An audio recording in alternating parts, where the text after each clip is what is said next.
So there she is in all her glory. This is actually a 1987 Ford Ranger, and I want to clear up my history on this truck because I've called it an 85, an 86, a 94. It's a 1987. Hey guys, welcome back to my channel. For those of you that subscribe to my channel already know I am the one and only Kentucky Yankee. And for those of you that haven't subscribed and just stumbled up on this video, I am the one and only Kentucky Yankee. In an attempt to get more organized for my YouTube viewers for their viewing pleasure, I am calling this part 1 of my truck build. And this is going to include a turbocharger, a 2.5 Duratec engine, a 6-speed Mazda Miata transmission, and we'll go through all of that. This is the introduction for this build. So let's start off with the engine. This is a 2.5 Duratec engine out of a 2012 Ford Fusion. And these engines are made by Mazda. You can get them out of Ford Escapes, Mazda 6, maybe, I think, I'm not sure. But it is a Mazda engine. These engines are very easy to obtain, guys. You can buy them cheap. I bought this engine and transmission for $150 with a wire and harness. Everything you see here. Next very important part of this build and powertrain is this 6-speed Mazda Miata transmission. And it is a manual, and it will bolt right up to that Duratec engine. I showed that in a previous video.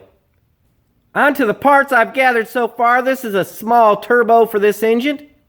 I can't remember the size. This is my first turbo build. I'm really excited about it, but I know it's going to be a lot of, a big learning experience for me. Cast iron exhaust manifold. The reason I chose this is because I believe the back pressure this creates will help the turbo to spool up quicker. And I'm not going for 1,000,000 horsepower, so I think it'll work good on this build. Stage 1 clutch kit, including flywheel. And I might end up regretting this decision. Let me explain a little bit more, and then we'll look at some more parts. I want to share with you my expectations out of this little truck here, what kind of power I'm wanting to get out of it, things like that. First thing you need to know is I want this truck to be a daily driver. But secondly, I want it to have a little pep, a little giddy up and go, if I want to have a little fun on the road. So the engine I have, the 2.5 Duratec, produces 175 horsepower, 175 foot-pounds of torque, stock. I would like to see, and I don't know if it's obtainable or not, I think it is, 250 horsepower at the wheels on this old truck. And this is why I may regret the decision of getting this stage 1 clutch, because it only increases it like, I think 15%, 20%, but I thought it'd be a good start. I don't want a hard clutch pedal. I don't want jerky starts, so I'm trying to find a good balance between a daily driver and a little zip. On to the timing components. This is just a tool to align the camshaft gears, because I got to take the gears off. When you change this engine was mounted to an automatic transmission. It's going to be now manual. So you have to put these friction discs in so that the cam gear doesn't slip on the cam. That's what that tool's for, to keep everything lined up. I also bought a new, it came with camshaft bolts, or I bought them. New ones, in case they're torque to yield, most likely they are. It's good to have new ones anyways. And then this is a sprocket and more friction discs and bolt for the crankshaft pulley, which I think I'm not going to do this time. But I'll save the parts in case we build another engine or something. I don't think it's necessary to do this to this engine. Alright, before I forget, let me show you something I found very, very interesting. Take this out. This drive shaft came out of that 87 Ford Ranger 5-speed. Check this out. The spline's lined right up on it. The only reason I can't use it is because the outside diameter is too small. This drive shaft, although it looks the same, came out of an 80, whatever, that white truck I got, 87 Ford Ranger with a 2.8 in it and an automatic transmission.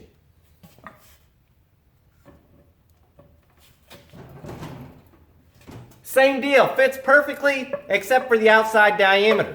So I thought that was pretty cool. But here's what's more interesting. I ordered one for an automatic transmission out of a 2000, I think 6 or 7 Mazda Miata, and it will not fit. The outside diameter is right, but the inside splines were wrong. So I'm gonna have to get one made specifically, I think, for a 5 or 6 speed Miata between 06 and 15.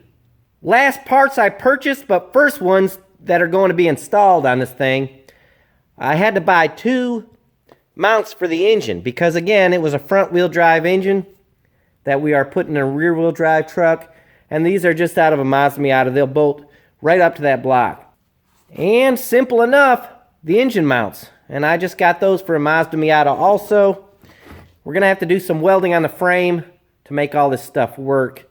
I want to be upfront with everybody and share with you my experience with this kind of thing. As far as automotives go, I've always been an automotive mechanic since I was a teenager. Went to community college, you know, when I was old enough to do it or whatever. After that, worked at several different dealerships. And the way we did things there was always put everything back stock. Do everything as it rolled out of the factory, you know, like that. Unless there was recalls, things like that. After the dealership thing, I started my own business, and for the last 14 years, I've been working on my own in a small shop, which I just moved from last year and haven't done anything for a year. But now I'm excited to try something new. I want to put this turbocharger on this engine. I've never done this before. I understand the basic principles of this turbocharger and all that. I'm sure I'll be able to cobble everything together and make it work out good. Some of the things that are going to be just brand new to me is, for example, the engine management system. I'm going to use a standalone Infinity ECU on this project. All new to me. So this build is going to be really exciting, also challenging for me, and I look forward to both of those things. So here's a look under the hood, guys. Engine's gone. We have an empty slate to start out with.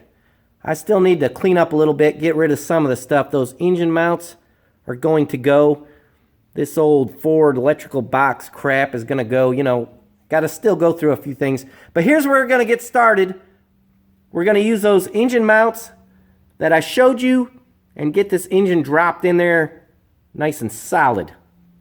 And for those of you that don't know, I've also been doing a series of videos on the bodywork that is taking place on this old truck. I will leave a link in the description below for those videos. Again, this is an attempt to organize my YouTube videos for your viewing pleasure. If you have stumbled onto this video and you're not a subscriber, do it now. Subscribe now and hit the little notification bell, and you can keep up with all the things I do on this build.